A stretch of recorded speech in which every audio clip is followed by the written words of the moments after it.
من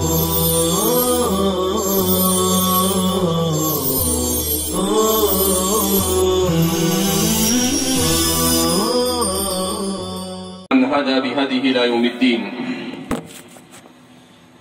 قال الله تبارك وتعالى في كتابه المجيد والفرقان الحميد: فأعوذ بالله من الشيطان الرجيم. بسم الله الرحمن الرحيم. إن الصلاة كانت على المؤمنين كتابا موقوتا. وقال تبارك وتعالى: والعصر إن الإنسان لفي خسر. وقال النبي صلى الله عليه وسلم: اغتنم خمسا قبل خمس، صحتك قبل مرضك، وفراغك قبل شغلك، أو كما قال صلی اللہ علیہ وسلم. عزیز طلباء، سب سے پہلے تو یہ اعلان کیا جاتا ہے کہ یہ جمعہ کا جو بیان ہے یہ بجائے ہر ہفتے کے اب 15 دن میں ہوگا. بہت خوش ہو جاتے ہیں ایسا سب سن رہے.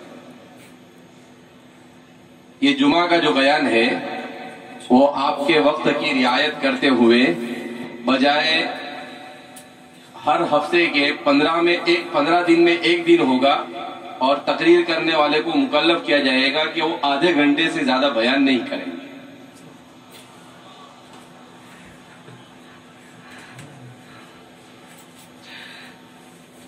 وہ ایسا بول رہے کہ ابھی دیکھتے آپ عمل کرتے ہیں کہ نہیں.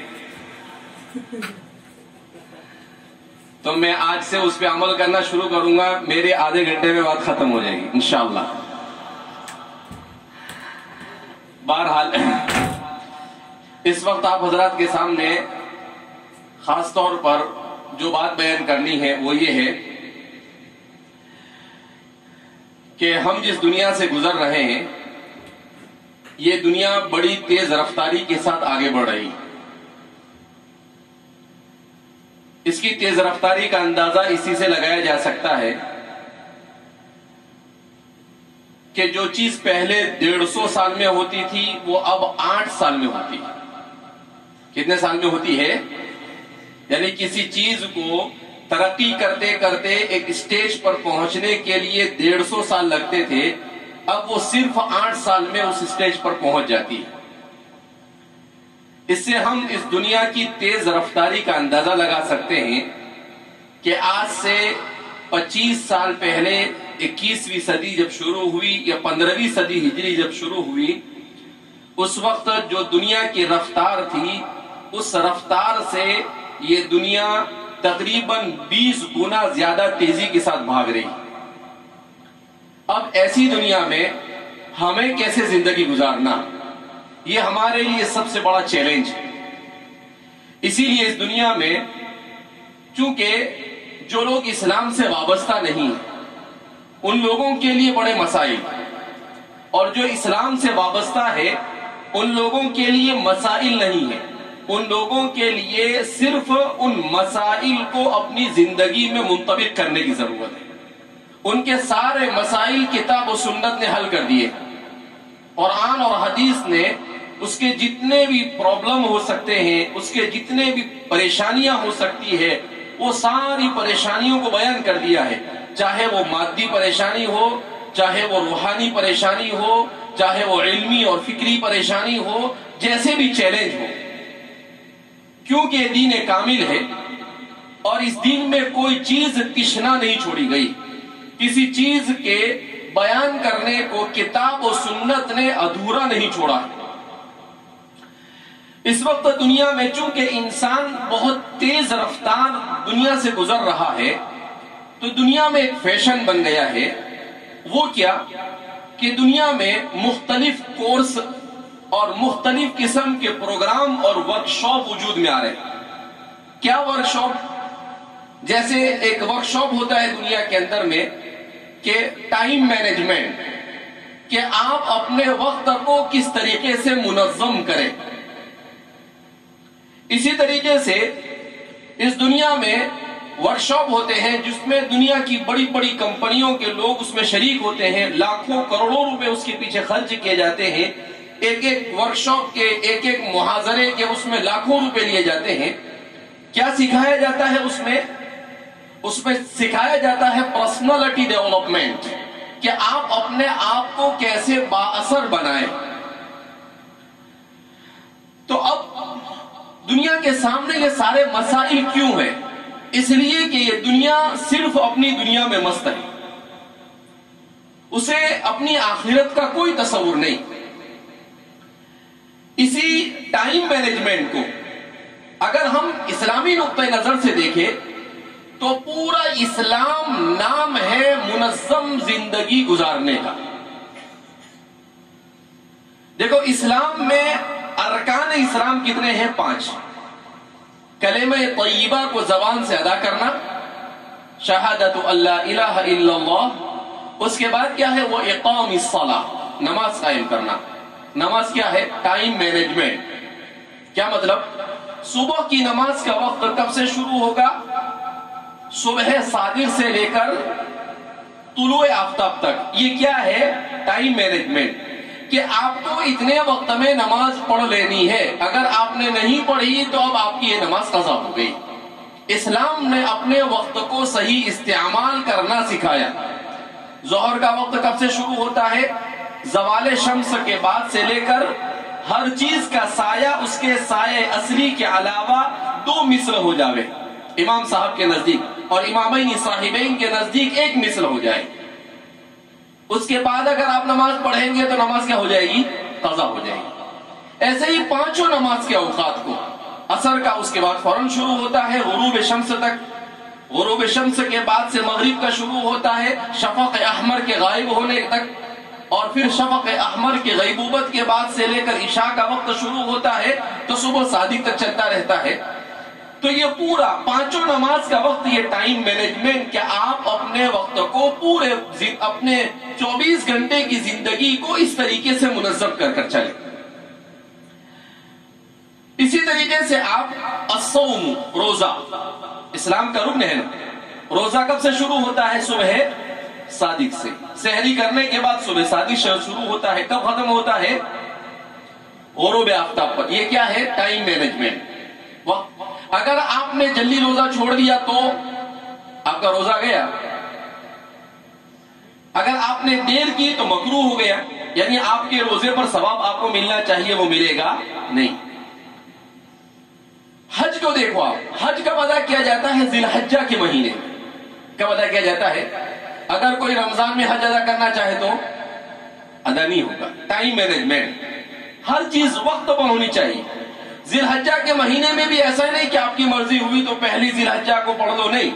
اس کے لیے بیان کیا کہ آپ کو مینا جانا ہے 7 تاریخ کو، 8 تاریخ کو، 9 تاریخ کو آپ کو عرفہ جانا ہے، 10 تاریخ کو آپ کو مزدلفہ جانا ہے۔ اس کے لیے اوقات متعین کیے کہ آپ کو مغرب اور عشاء فلاں جگہ پڑھنی ہے، آپ کو ظہر اور عصر جمع بین الصلاتین فلاں جگہ پر کرنی ہے، اور ان شرائط کے ساتھ۔ تو حج یہ بھی پورا کیا سکھاتا ہے ہم کو؟ Time management. تو اب زندگی کے ہر مرحلے میں انسان کے وقت کو قیمتی بنانا یہ اسلام سکھاتا ہے۔ اس وقت دنیا کا سب سے بڑا مسئلہ یہ ہے کہ لوگ اپنے وقت کو صحیح خرچ نہیں کرتے، اس لیے لوگوں کو سکھانے کے لیے ٹائم مینجمنٹ سکھانے کے لیے بڑے بڑے ورکشاپ کیے جاتے ہیں، اور اس میں بتایا جاتا ہے کہ آپ اپنے وقت کو بیکار خرچ نہ کریں، اور آپ اپنی زندگی کا ایک ہدف متعین کریں، ایک ویژن اور مشن بنائیں، اور اس ویژن اور مشن کے مطابق اپنے 24 گھنٹے کی زندگی کو کیا کریں؟ آپ منظم کریں کہ صبح کتنے بجے اٹھنا ہے مجھے، اٹھنے کے بعد مجھے کیا کرنا ہے، اس کے بعد کیا کرنا ہے۔ جو آدمی اپنے اوقات کو جتنا منظم بنا کر چلائے گا وہ آدمی دنیا میں اتنا کامیاب ہوگا۔ اسی لیے ایک بہت بڑے یورپ کے ٹائم مینجمنٹ کے ماہر ہیں، ان کے بارے میں پڑھ رہا تھا تو ان سے کسی نے سوال کیا کہ انسان کی زندگی میں ٹائم مینجمنٹ کی کتنی قیمت ہے؟ تو انہوں نے بڑا اچھا جواب دیا۔ انہوں نے کہا کہ ٹائم مینجمنٹ سے زیادہ مائنڈ مینجمنٹ کی ضرورت ہے۔ کیا کہا انہوں نے؟ ٹائم مینجمنٹ سے زیادہ مائنڈ۔ کیا مطلب مائنڈ مینجمنٹ کی ضرورت ہے؟ کہ آپ جب تک کہ آپ کے دماغ کو سیٹ نہیں کرتے کہ مجھے کچھ کرنا ہے اور اس کرنے کے لیے ایک اپنا وقت کو منظم ہے، تو جب تک کہ آپ کا دماغ سیٹ نہیں ہوگا وہاں تک کہ آپ کا ٹائم مینجمنٹ بھی سیٹ ہو سکتا نہیں۔ میں اس کو ایسے سمجھاتا ہوں، اسی لیے اسلام نے سب سے پہلے کلمہ پڑھایا کہ بھائی پہلے کلمہ پڑھ بعد میں ٹائم مینجمنٹ۔ تو یہ کلمہ کیا ہے؟ اللہ کو ایک ماننا، یعنی مائنڈ سیٹ کرنا۔ یہ کیا ہے؟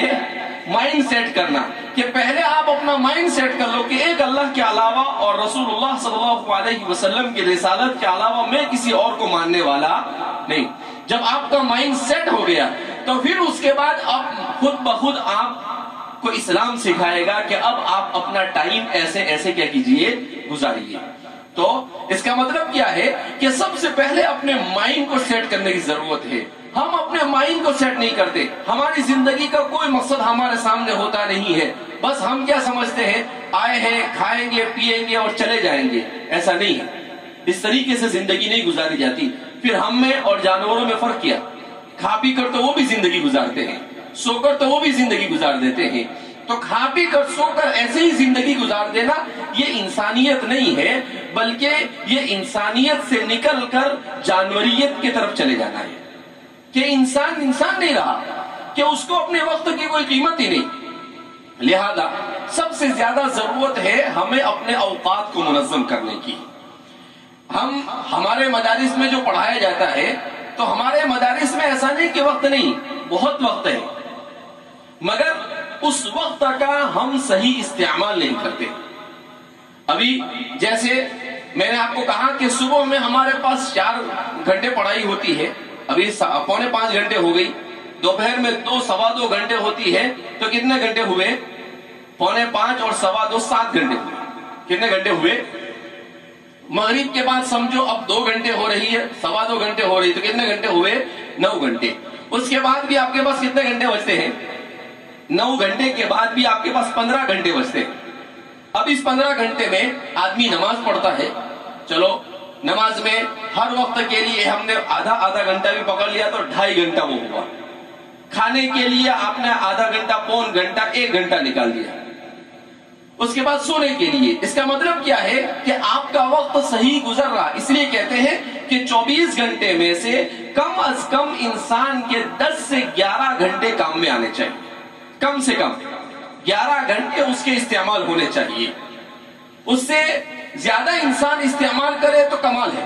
جتنا زیادہ وقت اپنے مقصد میں لگائے گا اتنا وہ اپنے مقصد میں کامیاب ہوگا، اور جتنا اپنے وقت کو برباد کرے گا وہ اتنا ہلاک ہو جائے گا۔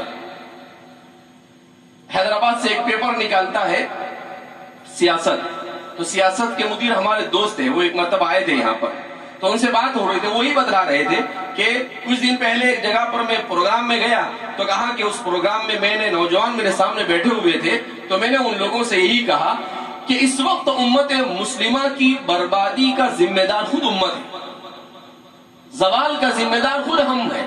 کہا کیوں؟ کہا اس لیے کہ ہم نے اپنے وقت کو صحیح استعمال نہ کر کر موبائل کو اپنا وقت بیکار دے دیا، اور یہ موبائل میں جو ہمارا وقت بیکار خرچ ہو رہا ہے، کہا یہ نوجوان اپنی بھی زندگی برباد کر رہے ہیں اور امت کو بھی زوال کی طرف لے جا رہے ہیں۔ کس کی طرف لے جا رہے ہیں؟ زوال کی طرف لے جا رہے ہیں، خود بھی اپنا نقصان کر رہے ہیں اور پوری امت کا نقصان کر رہے ہیں۔ اس لیے کہ جب تک کہ نوجوان اپنے اوقات کا صحیح استعمال نہیں کرے گا، اس وقت تک کہ امت یہ عروج حاصل نہیں کر سکتی ہے۔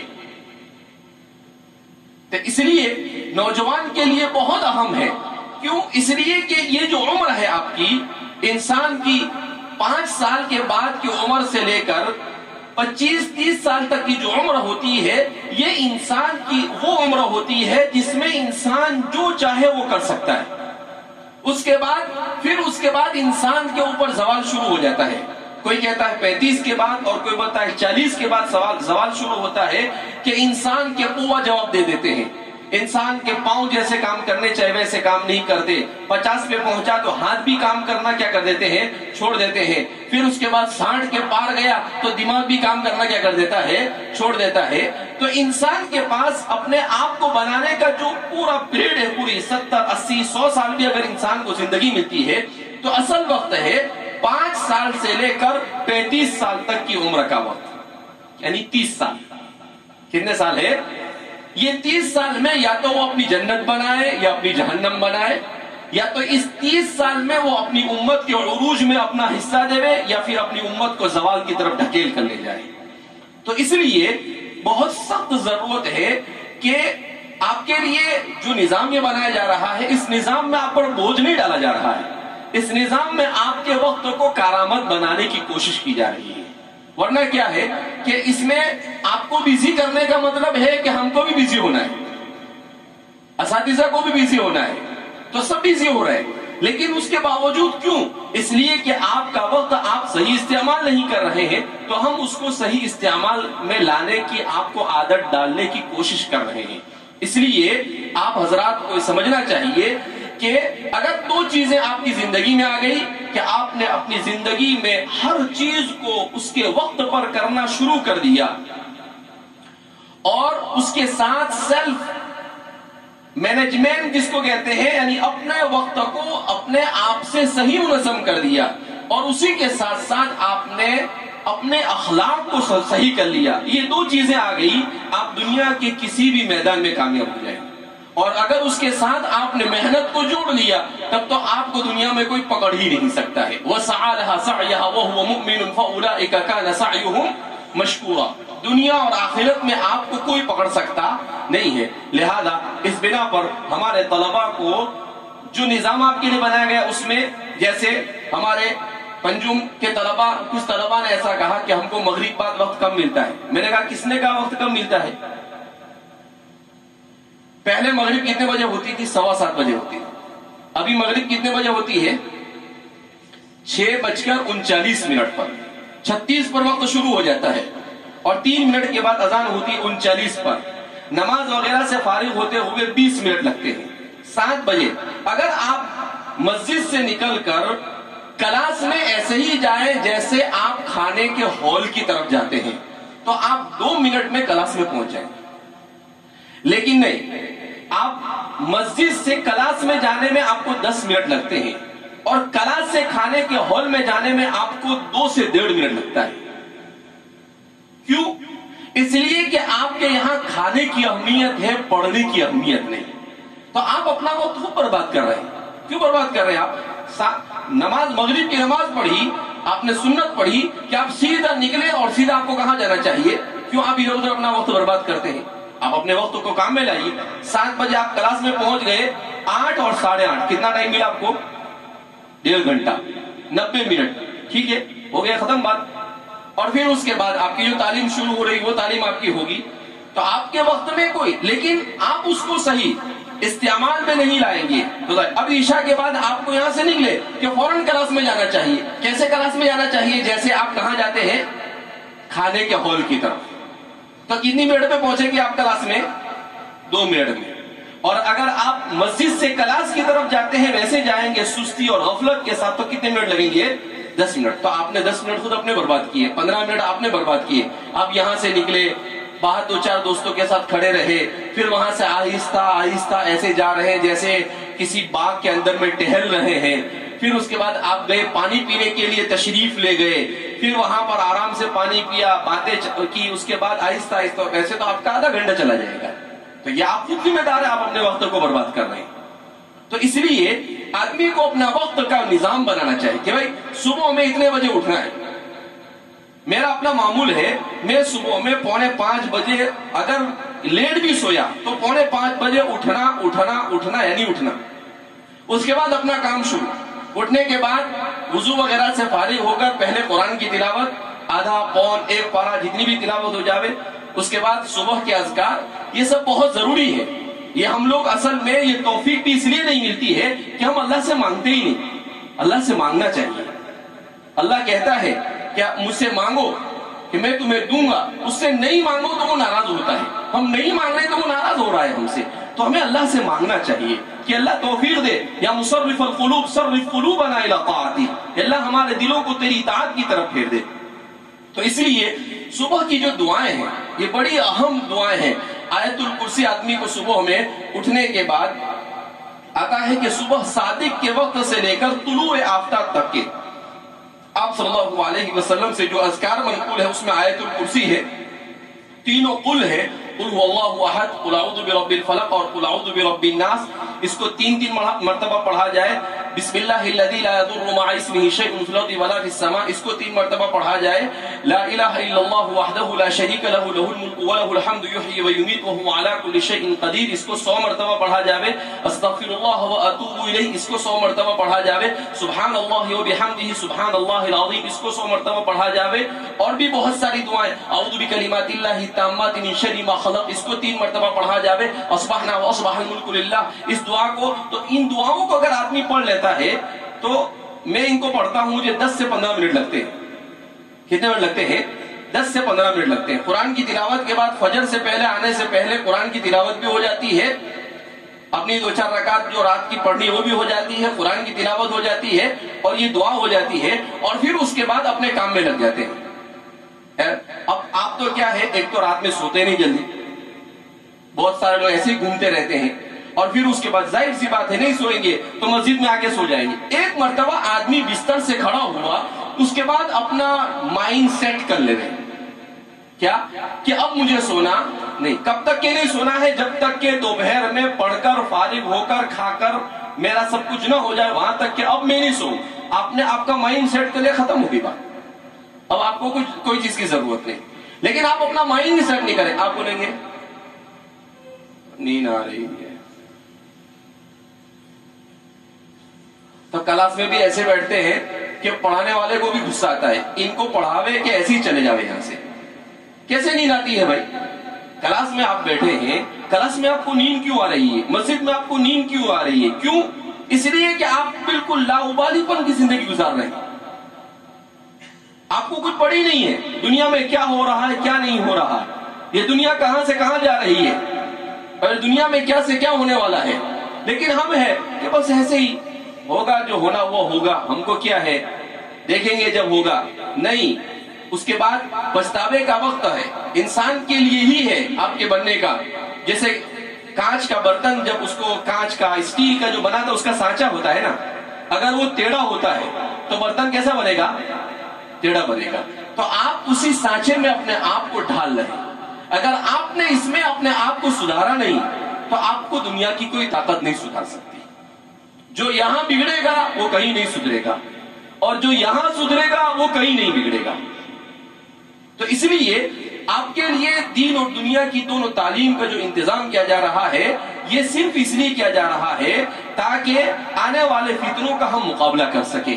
ہمیں معلوم ہونا چاہیے کہ بھئی یہ سائنس کیا کر رہی ہے, اور اس سائنس کے راستے سے ہم اسلام کو کیسے, اسلام کا دفاع کیسے کر سکتے ہیں.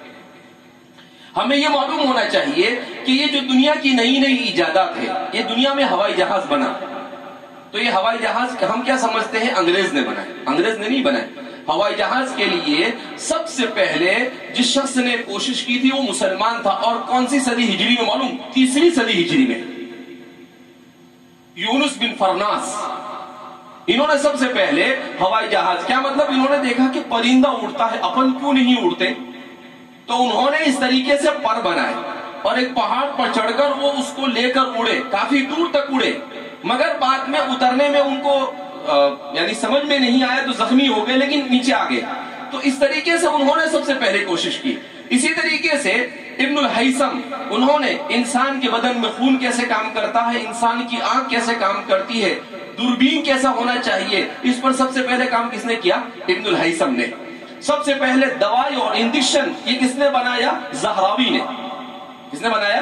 زہراوی نے. سب سے پہلے انجیکشن اور سب سے پہلے اپنڈکس کا آپریشن سن ہجری 3 صدی ہجری میں, یعنی آج سے 1100 سال پہلے.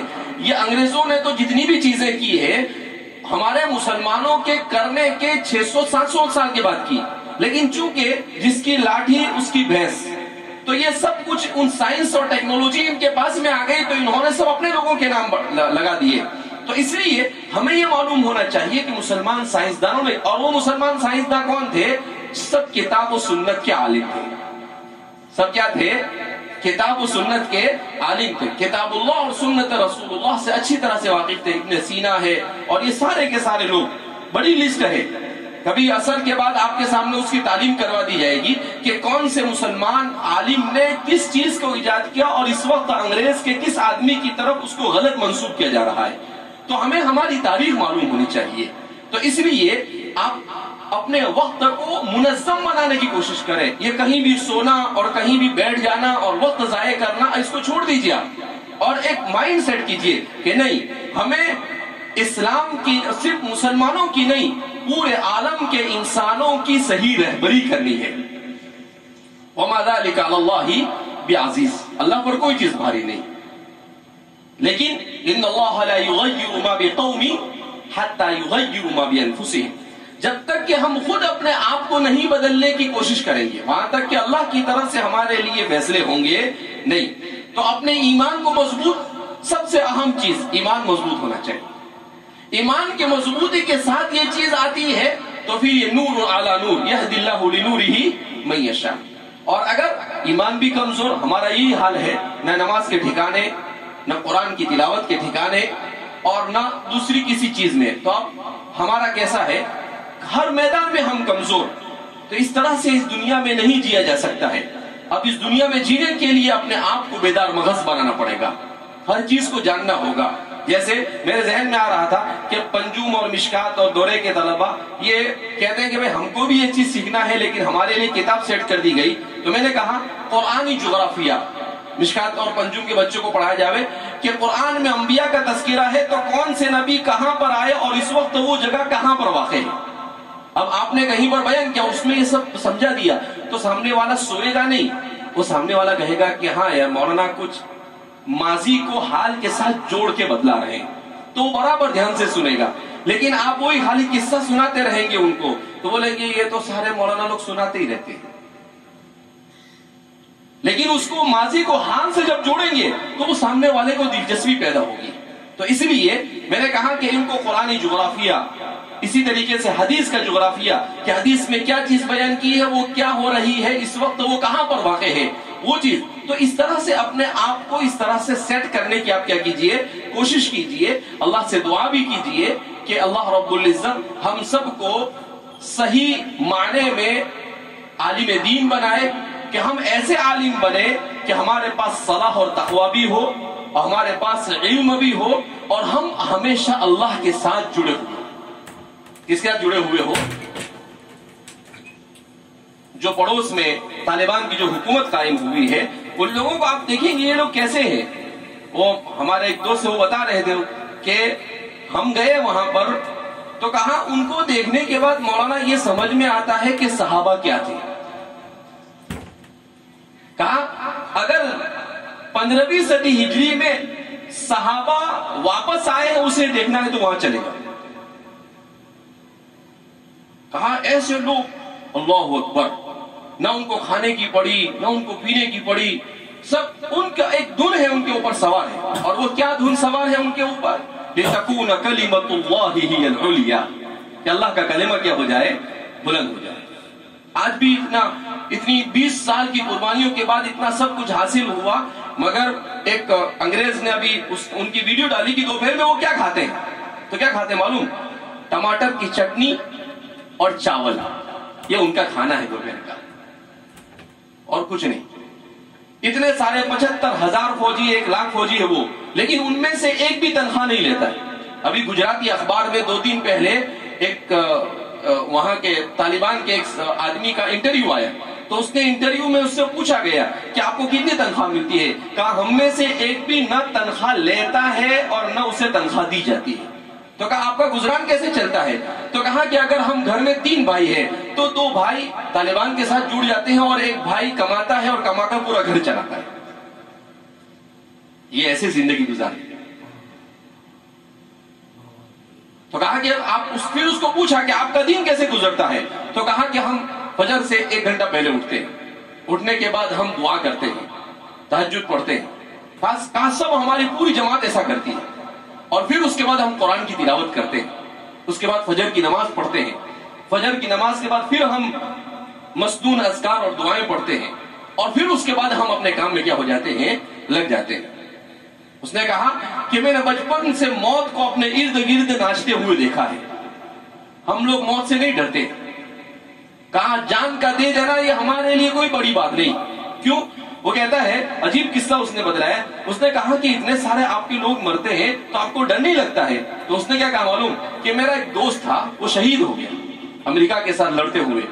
جب وہ شہید ہو گیا تو مجھے بہت تکلیف ہوئی، میں نے سنا تو میں اس کے گاؤں میں گیا، ان کی تو میں جب اس کے گھر پر گیا تو اس کے گھر پر لوگ خوشی منانے تھے، دعوت ہو رہی تھی۔ میں نے اس کے والد سے کہا کہ آپ کے بیٹا شہید ہو گیا تو میں بھی آپ کے غم میں، کہا یہ تو خوشی کی بات ہے کہ شہید ہو گیا۔ کیا بولتے ہیں وہ، اس کے والد وغیرہ کیا بول رہے ہیں کہ تو خوشی کی بات ہے وہ شہید ہو گیا، گجراتی اخبار والے نے دیا، یہ تو خوشی کی بات ہے کہ وہ شہید ہو گیا۔ تو اس کا مطلب کیا ہے کہ ان کے پاس کیسا جذبہ ہے، ایسے جذبے کے ساتھ عروج اور ترقی حاصل کی جاتی ہے۔ ہماری طرح سونے والے سو کر ترقی حاصل نہیں ہوتی ہے، اس کے لیے قربانیاں دینی پڑتی ہے۔ ہمیں وہ ان کے جیسی قربانی نہیں دینی ہے، ہمیں وقت پر کھانا مل رہا ہے، ہمیں لائٹ ہے، ان کے پاس کچھ نہیں ہے، آج بھی ان کے پاس کچھ نہیں ہے، لیکن انہوں نے دنیا کی سب سے بڑی طاقت کو شکست دی۔ یہ اسلام کا معجزہ ہے۔ لیکن یہ اسلام کا معجزہ ان کے ہاتھ سے کیوں ظاہر ہوا؟ اس لیے کہ انہوں نے خود اپنے آپ کو قربانی کے لیے تیار کیا، تو اللہ نے ان کے ہاتھ، کیوں ہمارے ہاتھ میں نہیں ظاہر ہوا؟ ان کے ہاتھ پر کیوں ظاہر ہوا؟ ان کے علاوہ بھی دنیا میں بہت سارے لوگ ہیں، ان کے ہاتھ پر نہیں ظاہر ہوا، انہی کے ہاتھ پر کیوں ظاہر ہوا اسلام کا یہ معجزہ؟ اس لیے ظاہر ہوا کہ وہ اس کے حقدار ہے۔ وہ کیا ہے؟ اس کے حقدار ہے۔ انہوں نے اس طریقے سے عمل کر کر بتلایا۔ تو اب ظاہر سی بات ہے کہ وہ سب کچھ کر، ابھی ان کے پاس ایسا ہے کہ ان کی پوری ٹیم میں ہر طرح کے لوگ موجود ہیں، ڈاکٹر بھی ان کے پاس ہے، انجینئر بھی ان کے پاس ہے، حافظ، عالم، سب کچھ ہونے کے بعد وہ انٹرویو والے نے، ہندوستان کے انٹرویو والے نے اس سے پوچھا کہ آپ نہیں چاہیں گے کہ آپ کے بچے ڈاکٹر اور انجینئر بنے؟ کہا ہم چاہیں گے بنے، لیکن پہلے پکے مسلمان بنے۔ اگر پکا ایمان اور اسلام ہے اس کے بعد بنے ٹھیک ہے، اگر وہ نہیں ہے تو نہیں، ایسا ڈاکٹر اور انجینئر ہم کو نہیں چاہیے جس کے پاس ایمان ہو، جس کا اسلام کمزور ہو، جو عملی زندگی میں زیرو، کہا ایسے نہیں چاہیے۔ ایسا ہے تو پھر ہم ایسے ہی اچھے ہیں، لوگ ہمیں گنوار کہے، لا يخافون فی اللہ لومۃ لائم، کسی کا کچھ کہنے سے کچھ ہوتا نہیں ہے۔ تو اس لیے عزیز طلبہ، آپ دنیا کے حالات کی نزاکت کو سمجھے، اپنے آپ کو مستقبل کے لیے تیار کرنے کے لیے اپنے اوقات کو منظم بنائے کہ فٹافٹ اپنے کام کے اندر میں لگے اور اپنے وقت کو زیادہ سے زیادہ خرچ کرے۔ یہ جو چیزیں آپ کو پڑھائی جا رہی اس کو بھی آپ اچھی طرح سے سمجھنے کی کیا کریں، کوشش کریں۔ آئندہ بھی اور بھی بہت ساری بہتر چیزیں، کل ہم نے میٹنگ کی ایک آدمی کے ساتھ، تو انہوں نے کہا کہ بھائی ہم موبائل ایپلیکیشن کیسے بنائیں، اسی طریقے سے سافٹ ویئر کیسے بنائیں، وہ ہم سکھا دیتے ہیں۔ میں نے کہا ٹھیک ہے، آپ اپنی ٹیم کے ساتھ یہاں پر آ جائیے، ہمارے بچوں کو بھی یہ سکھائیے۔ تو آپ سب کچھ آپ کو سکھایا جائے گا، لیکن سب سے پہلے آپ کو سچا اور پکا کیا بننا ہے؟ مومن اور سچا محنتی طالب علم بننا ہے۔ تو یہ ساری چیزیں اویلیبل کی جائے گی، لیکن یہ کب؟ جب آپ خود اپنے آپ کو اچھی طریقے سے محنت کے لیے تیار۔ روبوٹک کی تیاری بھی شروع ہو گئی ہے، ڈرون اور روبوٹک کی، تو ہمیں سب کچھ سیکھنا ہے۔ یہ دنیا کے ساتھ آنکھ میں آنکھ ملا کر چلنا ہے، ایسا نہیں کہ دنیا ہماری طرف دیکھے تو ہم نیچے، نہیں، وہ دیکھے اگر یوں کرتے دیکھے تو ہم یوں کر کے دیکھنا، اس کے آنکھ سے آنکھ ملائیں گے، اس میں کیا ہے؟ ارے ہم مومن ہیں، انتم الاعلون ان کنتم مؤمنین، ایمان کو مضبوط کریں اور پھر اس کے بعد دنیا کی ہر طاقت کا ہم کیا کر سکتے ہیں؟ مقابلہ کر سکتے ہیں۔ تو انشاءاللہ ہمارے سب طلبہ نیت کریں کہ بھائی آج سے ہم اپنے وقت کو صحیح معنی میں صحیح جگہ پر استعمال کریں۔ مسجد میں آنے کے بعد کوئی سوئے گا نہیں، اٹھنے کے بعد سونا بند۔ اگر کوئی سوئے تو اس کو ادھر سے ایک کو کان پکڑنے کا، تو کھڑا کر دینے گا، اس کو بولے گا خود بھی سو رہا ہے، ہمارا بھی نقصان کر رہا ہے۔ سمجھ میں آئی بات؟ تو اس لیے خود بھی اپنے آپ کو کام میں لگائیے، اپنے جو ساتھی کام میں نہیں لگتے ان کو بھی کام میں لگائیے، ٹھیک ہے؟ پکا آپ نے یعنی دماغ بنا لیا آپ کا، ٹائم مینجمنٹ سے پہلے مائنڈ مینجمنٹ ہو گیا، ٹھیک ہے؟ اللہ رب العزت ہم سب کو کہنے سننے زیادہ عمل کی توفیق برحمت فرمائے۔ سبحان اللہ و بحمدہ، سبحانک اللہم نشہد ان لا الہ الا انت نستغفرک و نتوب الیک۔